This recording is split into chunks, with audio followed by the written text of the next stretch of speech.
A Clarissa Oliveira volta com a gente para trazer as impressões dela sobre essa pesquisa.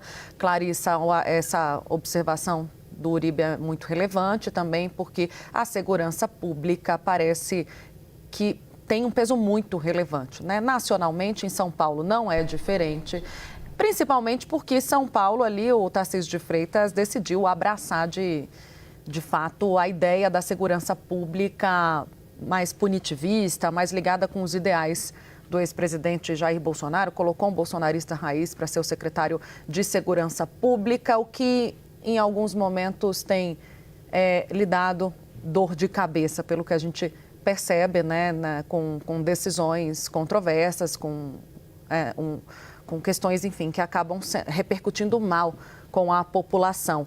Clarissa, eu queria entender o que você acha da pesquisa como um todo e em relação à segurança pública, o peso da segurança para a avaliação do governo Tarcísio de Freitas. Tainá, olhando de maneira geral, primeira conclusão muito óbvia para mim é que Tarcísio de Freitas, em um período de 2 anos, conseguiu construir um capital fortíssimo no maior estado do país.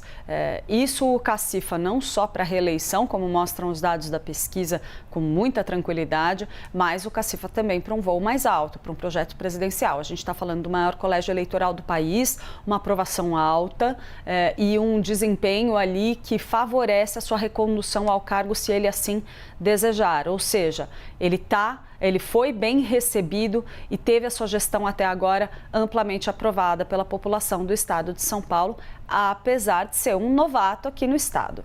Mas dito isso, na questão da segurança pública, os números sugerem aí que se confirmou uma projeção que os próprios aliados mais próximos ali, a equipe mais fiel ali do governador, vinha fazendo no decorrer dos últimos meses aí, né? A gente assistiu àquela crise fortíssima relacionada à segurança pública por conta de violência policial. E havia uma preocupação, é claro, que isso impactasse na imagem do governador de São Paulo e comprometesse, de certa forma, essa ideia dele de investir numa imagem de um governo focado na segurança pública, com uma polícia mais rigorosa, sem tolerância com o crime, e que isso acabasse virando um tiro no pé por conta dos casos de violência policial que a gente viu, com direito a policial arremessando pessoas de ponte. Então, a coisa foi muito forte naquele momento. Mas o que me diziam ali naquele exato momento, os aliados do governador?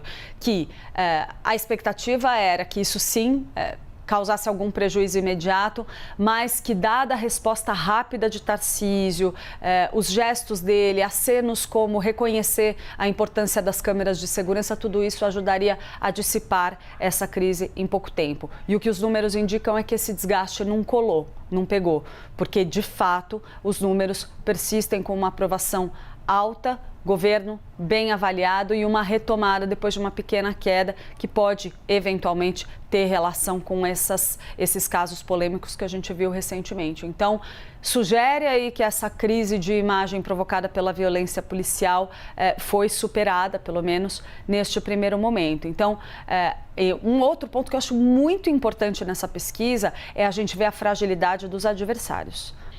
Primeiro, não me parece um cenário plausível, porque por mais que o nome de Fernando Haddad apareça ali como uma opção do PT para disputar essa vaga, o próprio Fernando Haddad tem indicado nos bastidores que não tem interesse nesse movimento.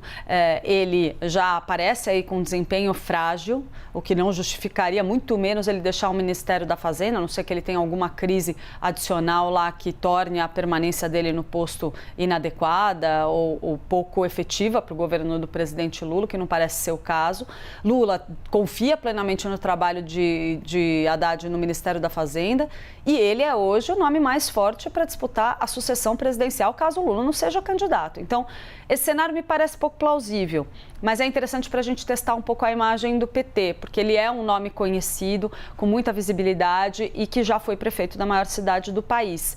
A gente não pode esquecer que com a ida de Alexandre Padilha agora para o Ministério da Saúde, pode estar em construção um outro nome do PT para disputar o governo paulista. Alexandre Padilha já fez esse voo, não deu certo, mas a vitrine do Ministério da Saúde e o contexto diferente talvez possam mudar isso. Márcio França aparecendo lá, dificilmente me parece ali que entraria nessa briga com Tarcísio nessas condições. Então, a gente tem que esperar para ver qual vai ser um cenário que me parece um pouco mais plausível.